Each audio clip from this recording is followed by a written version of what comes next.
तो देखो ठीक है, देखते हैं। देखो सबसे पहले दिया है 3.14267 हमने एक क्वेश्चन नोट कर लिया, ये हमें दिया डेसिमल एक्सप्रेशन, ठीक है।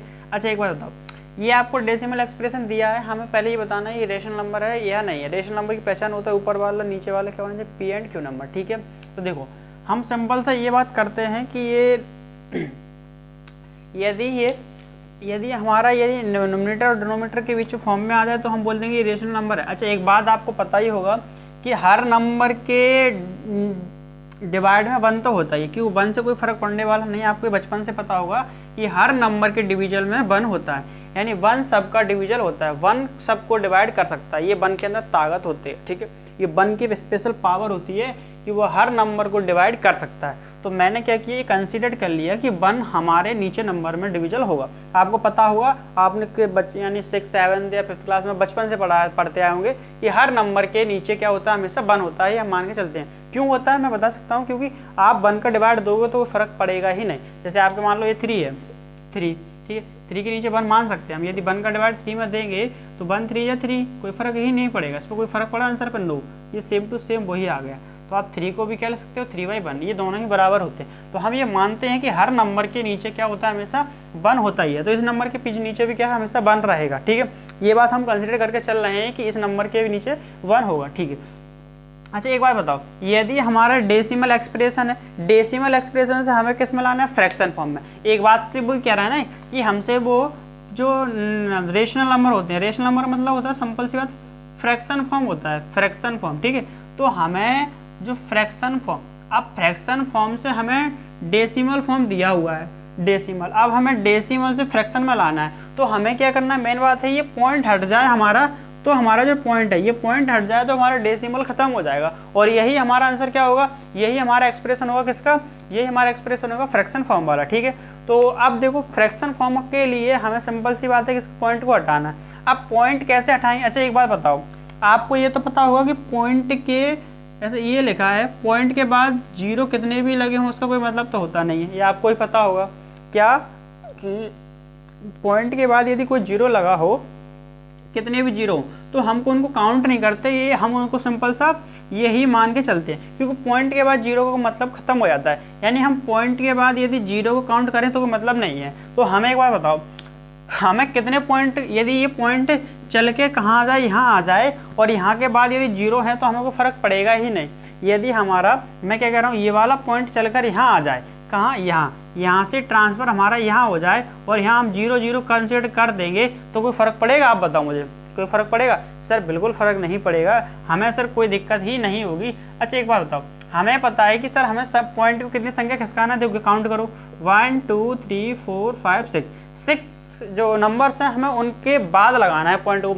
अभी यहाँ 6 के पहले लग गया ऐसे ना, हमें 6 के बाद ले आना है। तो हमें पता चल रहा है सर, जैसे हमें समझना थोड़ा कॉन्सेप्ट, जैसे मान लो ये 64.86 लगा है, ठीक है। अब हमें पता है सर हमें ये पॉइंट को यहाँ से हटाना है, तो हम क्या करेंगे सर, इस पॉइंट को हमें 2 संख्या यहाँ ले आना है, तो हम यदि 100 का मल्टीप्लाई करा देंगे सर तो हमारा कितना हो जाएगा, देखो 64.8 मल्टीप्लाई 100, ठीक है। अब देखो करा के देखो तो 6 4 6 और 2 0 बढ़ जाएंगे। अब आपको पता है कि सर पॉइंट हमारा 2 संख्या के पहले है तो यहाँ आ जाएगा, है ना, 2 संख्या के पहले आ जाएगा। आप करके भी देख सकते हो, ऐसे देखो 0 को मल्टीप्लाई करेंगे तो 0 0 0 0, ठीक है, मल्टीप्लाई, फिर से 0 कराएंगे 0 0 0 और 0, फिर से आप कराओगे 1 का तो 6 8 4 और 6, ठीक है। तो 0 0 6 8 4 और 6। अब देखो पॉइंट कहाँ चल रहा था हमारे, इसके नीचे ऐसे ऐसे और ऐसे, यहाँ आ गया। तो हमें पता चल गया सर कि यदि हमें 2 संख्या के पहले हटाना है तो मतलब 100 का मतलब 2 0 लेकर 1 के साथ 2 0 लेकर मल्टीप्लाई कराना है। यदि मान लो मुझे सपोज करो कि मुझे 3 के पहले से हटाना होता है, मान लो यहाँ 6.846 यहाँ हटाना होता, तो सर हमें पता है कि सर 1 के साथ 3 0 का मल्टीप्लाई और करा देंगे सर तो हमारा काम बन जाएगा। ये पॉइंट कहाँ आ जाएगा, 3 के बाद। यदि 3 के पहले हटाना है 3 0, 4 के पहले हटाना है 4 के 4 पॉइंट, यदि हमें 4 संख्या के पहले पॉइंट हटाना है 4 0, 5 के हटाना है तो 5 0, 6 हटाना है तो 6 0। अब देखो मुझे यहाँ हटाना है कितने, 6 के पहले 2 4 6, यानी 6 संख्या के पहले से मुझे पॉइंट को कहाँ ले जाना है, उधर। तो मुझे कितने का मल्टीप्लाई कराना पड़ेगा सर, 1 के साथ सर 6 0 का, कितने का, 6 2 4 5 6 यानी 6 जीरो का और मल्टीप्लाई कराना पड़ेगा। आप इसको पढ़ोगे तो क्या होगा, 1 10 100 1000 10,000 लाख 10 लाख, यानी 10 लाख का मुझे मल्टीप्लाई कराना ही पड़ेगा। ठीक है, ये बात आपको काउंट समझ में आ गई। यानी मुझे यहाँ समझ में आया कैसे करना है आपको। यदि मान लो हमें कभी भी जिंदगी भूल नहीं पाओ, कैसे, देखो जितनी संख्या के पहले हमें पॉइंट हटाना है इधर, है ना, इधर ले जाना आगे की तरफ, ऐसे आगे आगे जाना है तो मल्टीप्लाई आगे हो जाएगा, आगे जाना है तो आगे मल्टीप्लाई, और पीछे जाना है तो पीछे का नीचे मल्टीप्लाई। समझ में आ गया। देखो हमें आगे का पॉइंट इधर खिसकाना है ना, आगे की तरफ ऐसे आगे खिसकाना है, तो जितने संख्या खिसकाना है उतना का मल्टीप्लाई करा दो, जितने संख्या हमें आगे खिसकाना है उतने संख्या का सर मल्टीप्लाई करा दो। ठीक है, मैंने करा दिया। ठीक है, देखो अब एक बात तो समझ में आ गई, जितना हमें खिसकाना है जितने का हमने मल्टीप्लाई करा दिया। ओके, एक बात समझ में आ गई। अब देखो सर हमें सर एक बात सर हमारे बचपन में सर ने पढ़ाई थी, ये बात तो हमें पढ़ाई थी बचपन में हमारे सर जी ने, जो हम स्कूल में पढ़ते थे, कि हम अपने मन से मैथ में कुछ कर नहीं सकते। सर तो आपने इतने का मल्टीप्लाई कर कैसे दिया सर, बताओ सर। आपने, हमारे सर पढ़ाते थे कि हम मैथ के अंदर ना अपनी तरफ से मल्टीप्लाई कर सकते कुछ, ना डिवाइड कर सकते, अपने तरफ से हम कुछ भी दूसरी मतलब जो सवाल दिया है उसमें अपनी तरफ से हम कुछ नहीं कर सकते, जो पहले से दिया है उसको ही हम तोड़ मरोड़ कर सकते हैं, लेकिन अपनी तरफ से कुछ नहीं कर सकते। सर तो आपने इतना कैसे मल्टीप्लाई कर, यहाँ जो 10 लाख का मल्टीप्लाई सर आपने कैसे करा दिया। तो तुम्हारी बात सही है सर। आप ये हमें बताओ सर कि आपने 10 लाख का मल्टीप्लाई कैसे करा दिया, इन 10 लाख का मल्टीप्लाई सर आपने अपने मन से कैसे ठोक दिया। सर हम तो 5 लाख का ठोक दें सर, 10 लाख का क्यों ठोक रहे हैं सर, हम तो 1 करोड़ का ठोक दें सर। तो देखो ये हमें क्यों जरूरत पड़ी। देखो अब मैं, आपकी बात बिल्कुल सही है, तो मैं क्या करता हूँ भाई, मल्टीप्लाई कराया तो मैं डिवाइड भी करा देता हूँ।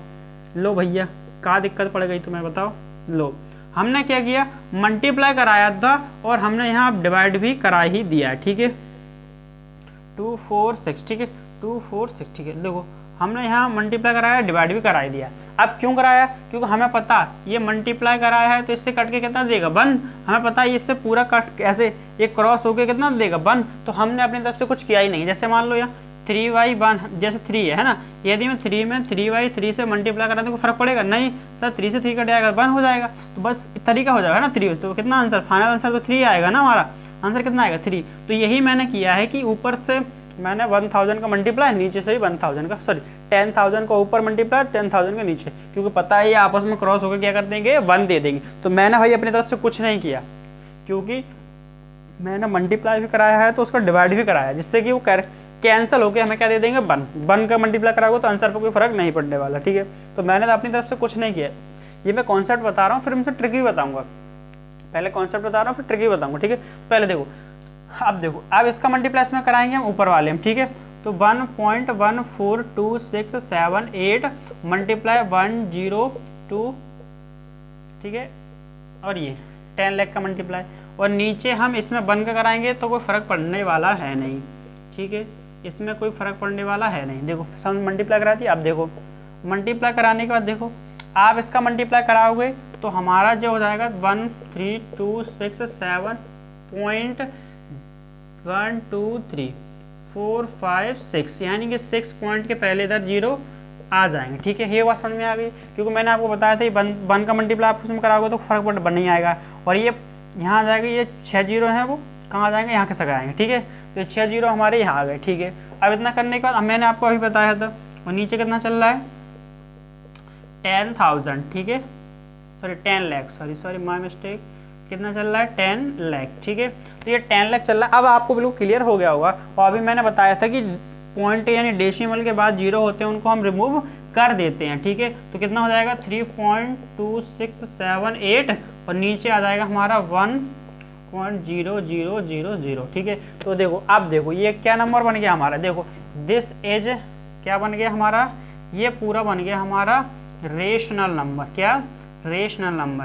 ठीक है, ये हमारा रेशनल नंबर बन तो गया सर। अब उसने बोला था कि आपको ये तो बताना है दूसरे शब्दों में ये PYQ के फॉर्म में है और है या PYQ के फॉर्म, ये देखो बोला ये रेशनल नंबर है तो है, बताइए रेशनल नंबर है तो यदि ये रेशनल नंबर है तो PYQ के फॉर्म में बताइए। देखो तो ऊपर वाला हमारा क्या होता है हमेशा P, और नीचे वाला हमेशा क्या होता है Q। ठीक है, तो हमारा P = P भी आ गया, Q आ गया, ठीक है। हमने इसको P बाई Q के फॉर्म में बता चुके हैं, अभी बता दिए। देखो ये क्या हो गया हमारे P बाई Q के फॉर्म में। और क्या नीचे वाला जीरो है कभी? देखो नीचे वाला जीरो है, नहीं है भाई। तो सर जीरो तो है, अरे जीरो का मतलब ये नहीं है कि सबरे जीरो थोड़ी ना भाई, ये 10 लेग लिखे हैं। जीरो का मतलब है 1 हटा दो, आप जीरो है, ठीक है। यहाँ 1 के साथ तो ये नंबर हो जाता ना। अब भाई ये 10 लिखे हैं ना, आप ये थोड़ी ना सर कि जीरो है सर नीचे। जीरो का मतलब ये नहीं है कि पूरा नंबर जीरो होना चाहिए, ठीक है। ऐसा नहीं है कि एक ही नंबर जीरो, पूरा नंबर जीरो होना, तब मानते हैं कि जीरो है, ठीक है। तो ये हो गया हमारा फाइनली आंसर। तो हमें सिर्फ इतना करना था, तो हम बोलेंगे ये हमारा क्या होगा, P बाई Q के फॉर्म में हमने ऐसा एक्सप्रेस कर दिया, ठीक है। ओके, अभी हम लिखेंगे this is expression in the form of P by Q, ठीक है। ये हमारा आंसर होगा। ये हमने आंसर, और एंड ये भी लिख दो आप, and Q not equal to 0, ये आंसर होगा, ठीक है। तो हमने सिंपल सा कुछ नहीं किया। देखो मैंने आपको कॉन्सेप्ट बताया है, आपको टीचर भी करवाते होंगे। देखो अब टीचर कैसे करवाते हैं बहुत से, देखो बता देता हूँ, वो ही बता देता हूँ। आप बोलोगे सर हमारे टीचर ने बहुत छोटा करवाया था हमको, आपसे इतना बड़ा करवा रहे हो। करने को मैं भी एक मिनट में कर सकता हूँ। देखो इसको 3.142678, ठीक है। इसके बाद अब देखो आपको सर बोलते हैं नीचे 1 मान के कितने संख्या के बाद पॉइंट लगा। देखो 1 2 3 4 5 6 संख्या के पहले पॉइंट लगाया, 6 संख्या के पहले पॉइंट लगाया तो 6 जीरो लगा दो, 1 2 3 4 और 6, बोलेंगे यही आंसर हो गया। देखो इतना करवाने को मैं करवा सकता था, लेकिन क्या आपके सर ने ये बताया आपको ये आ कैसे गया? तो मैंने आपको बिल्कुल कॉन्सेप्ट के साथ बताया ये आ कैसे गया, समझ में आ गया।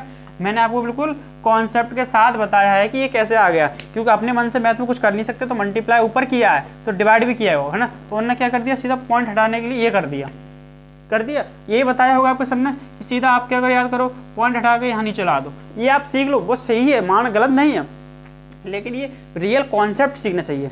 हमें रटना नहीं है, कुछ सीखना है, क्योंकि रटने से फ़ायदा क्या है भाई।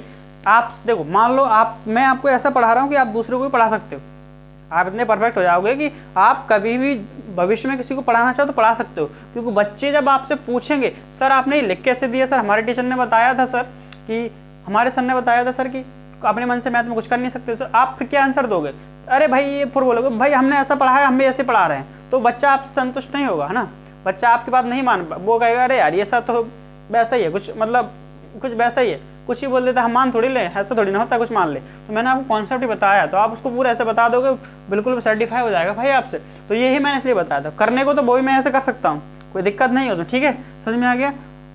तो ये हो गया हमारा एग्जाम्पल नंबर 6, ठीक है। अगला देखते हैं एग्जाम्पल नंबर 7, ठीक है। इसमें कोई डाउट हो तो बता सकते हो, मैं आपके डाउट को सॉल्व कर दूंगा, ठीक है। देखते हैं एग्जाम्पल नंबर 7।